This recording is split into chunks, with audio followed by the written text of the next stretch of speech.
Hola, buenos días, buenas tardes o buenas noches a elegir, según estéis viendo este vídeo. Mi nombre es Juan Francisco Rodríguez, soy socio fundador de Impassive Wealth junto con Juan Manuel Rodríguez. Ahí tenéis nuestros datos en la pantalla. Pero bueno, publicamos vídeos en general sobre inversión y finanzas. Este vídeo es una pequeña introducción a lo que he llamado psicofinanzas, que a veces se usan los términos finanzas del comportamiento o behavioral economics, behavioral finance. Por supuesto nos interesa mucho la psicología desde el punto de vista de la inversión. Es un campo que se ha desarrollado y se sigue desarrollando mucho. Los mercados, a fin de cuentas, son el efecto de muchos seres humanos interactuando, comprando y vendiendo, y por lo tanto la psicología tiene la fuerza de tener un efecto. Sin más preámbulos, pues paso a la presentación. He querido hacer unas notas preliminares que son mías, un resumen de cosas que creo que son muy importantes. Lo que quiero transmitir es que no debemos olvidarnos de ciertas cosas que nos influyen como inversores. Nadie somos inmunes a los sesgos mentales. La mente a veces nos traiciona, nos hace ver las cosas de una cierta manera, y eso le pasa a todo el mundo.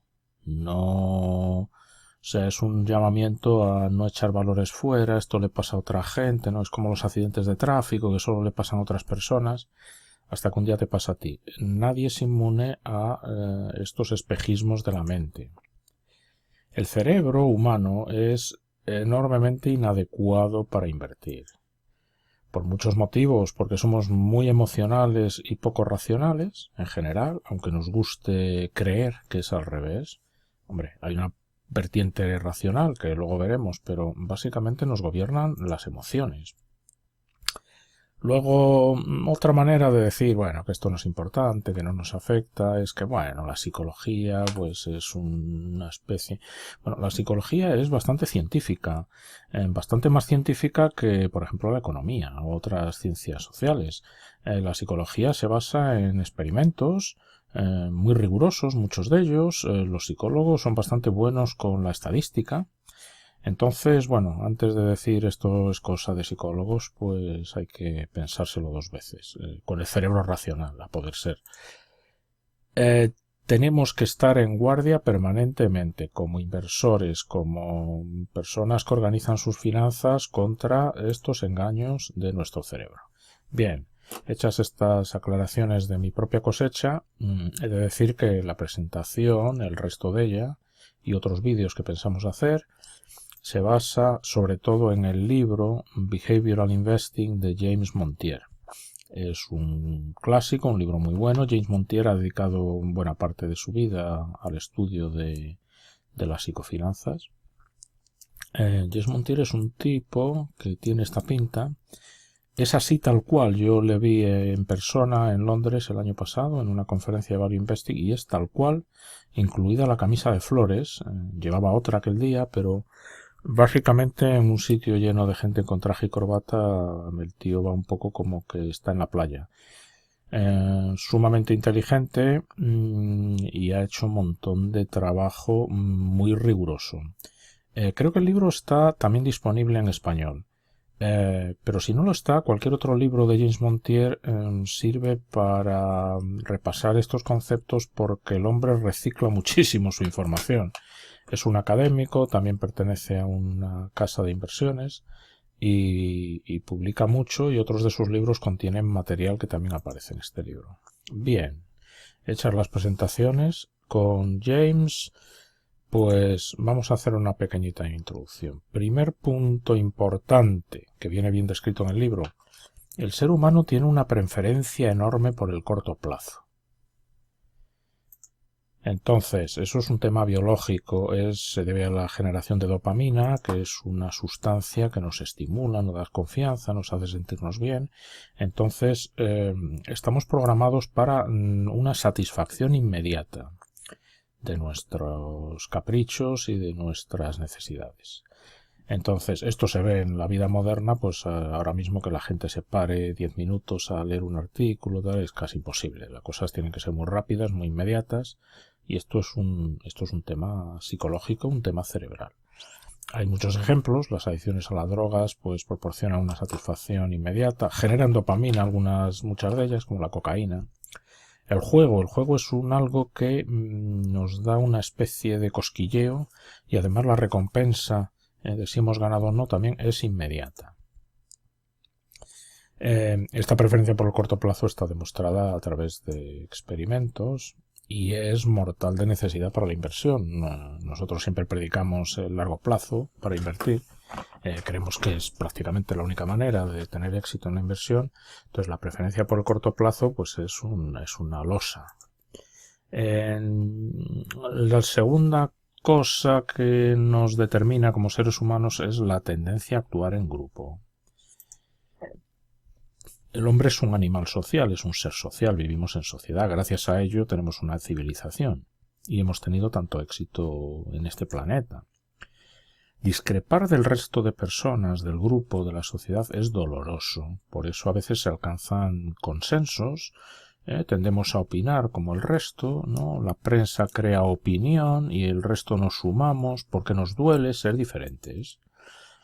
La exclusión social ha sido un castigo de siempre, ¿no? El destierro, el meterte en la cárcel, es excluirte, apartarte. Y es un castigo muy doloroso al ser el ser humano tener unas tendencias a vivir en grupo. Hay un grupo, los sesgos, espero en otros vídeos poder describir los principales sesgos psicológicos. Hay un grupo entero dedicado a los sesgos de carácter social. O sea que esta tendencia a actuar en grupo es importante. Hay un experimento clásico que es se fuerza a alguien a mentir. Básicamente la persona a la que se le hace el experimento está en un grupo de 4, pongamos. Los otros 3 están compinchados con el experimentador, con el psicólogo, y entonces básicamente se hacen preguntas muy simples y muy obvias, y entonces las otras 3 personas empiezan a dar la respuesta equivocada. El sujeto que empieza, el sujeto del experimento, el único que no está, digamos, metido en el juego, empieza dando la respuesta correcta, pero al cabo de un par de preguntas se suma a lo que dicen los otros y empieza a dudar de su propia percepción, ¿no?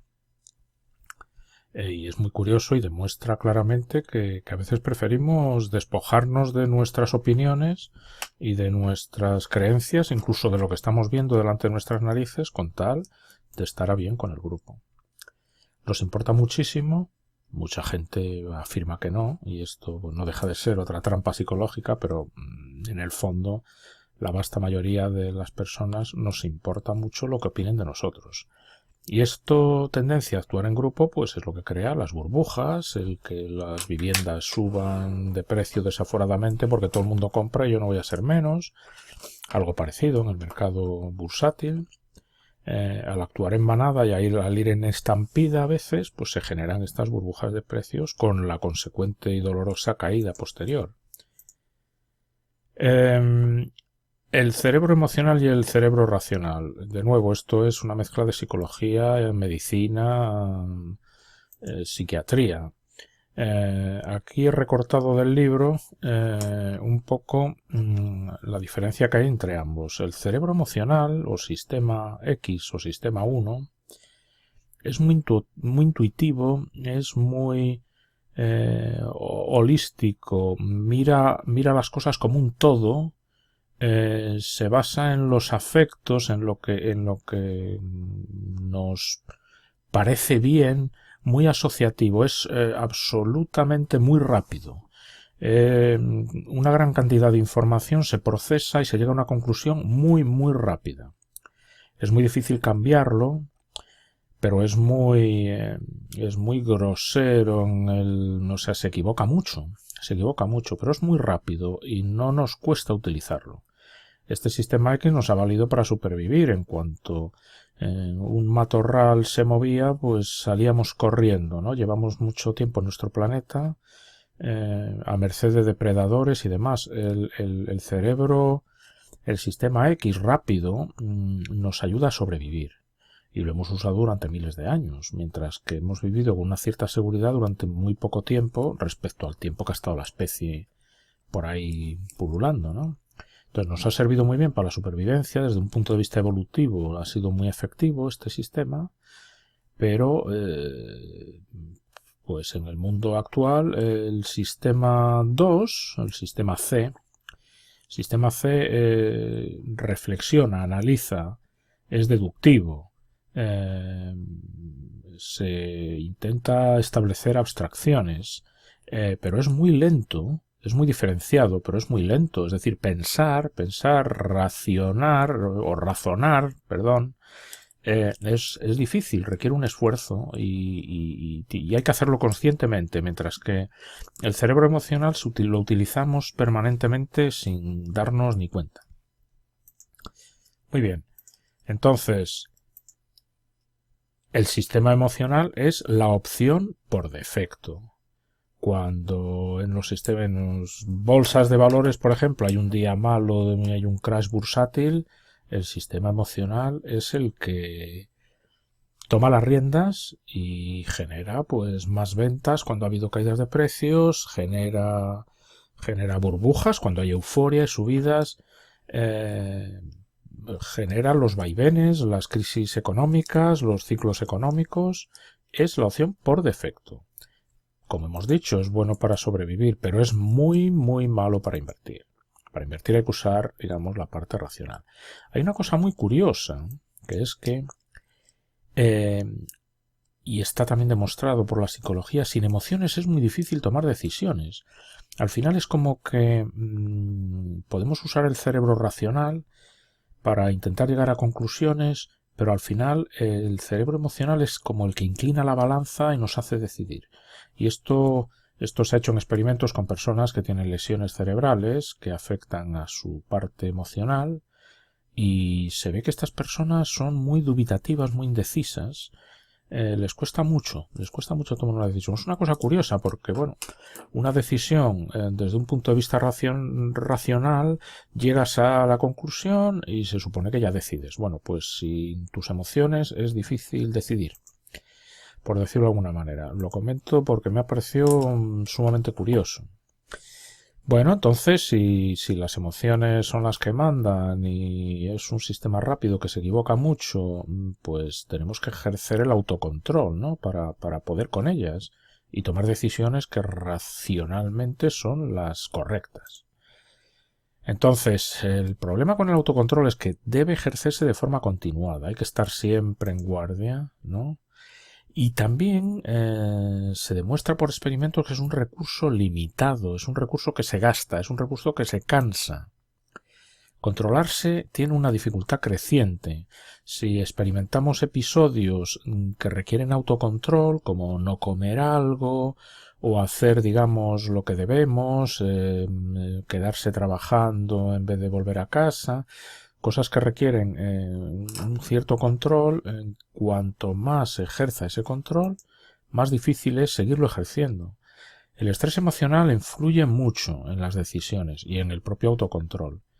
Y esto, bueno, pues todo lo hemos experimentado, que hay, por ejemplo, días difíciles donde se agota la paciencia, ¿no? O cuando el mercado, digamos, va cayendo 5% hoy, mañana, pasado y al siguiente, al cabo del tercer día, al cuarto día, cada vez es más difícil permanecer sereno y no dejarse llevar, por ejemplo, por el pánico.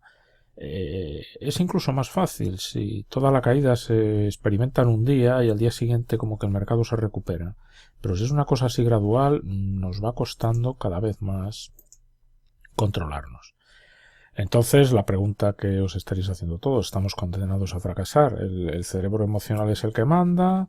¿Es peor que el cerebro racional para tomar las decisiones? Aún así, nos dejamos llevar por las emociones y el autocontrol es difícil y como que se cansa. ¿Estamos condenados a fracasar? No necesariamente.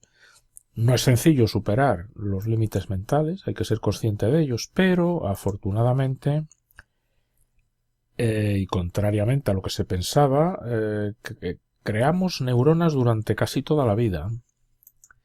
Y además hay una cosa que se llama plasticidad, que es la variación que podemos ejercer en las conexiones neuronales. Es decir, cuando vamos aprendiendo, cuando nuestras experiencias nos enseñan cosas, podemos hacer que ciertos caminos neuronales se fortalezcan y ciertos otros se debiliten. Y entonces pues podemos, digamos, avanzar y ser cada vez más equilibrados y más racionales. Podemos aprender, lógicamente, si no, pues estaríamos perdidos, pero a la vez no hay sustitutivo para la experiencia, que es la manera más fácil de aprender. Esa es otra cosa psicológica de que aprendemos mejor por prueba y error que intentando hacer las cosas bien la primera vez. Eso nos cuesta mucho. Hacer predicciones nos cuesta mucho también, como se demuestra en economía día sí día también. Muy bien, entonces hasta aquí la pequeña introducción que quería hacer. Me he alargado un poquito, espero que la hayáis encontrado interesante. En las siguientes sesiones que pienso hacer y espero poder hacer, quiero hablar de los sesgos psicológicos, que son las distintas formas que tiene nuestra cabeza de engañarnos, ver cómo se clasifican e ir describiendo los más importantes. Y hasta aquí hemos llegado. Espero que os haya gustado, espero que os haya resultado interesante y os podéis suscribir a nuestro canal de YouTube y hasta la próxima. Venga, un saludo para todos.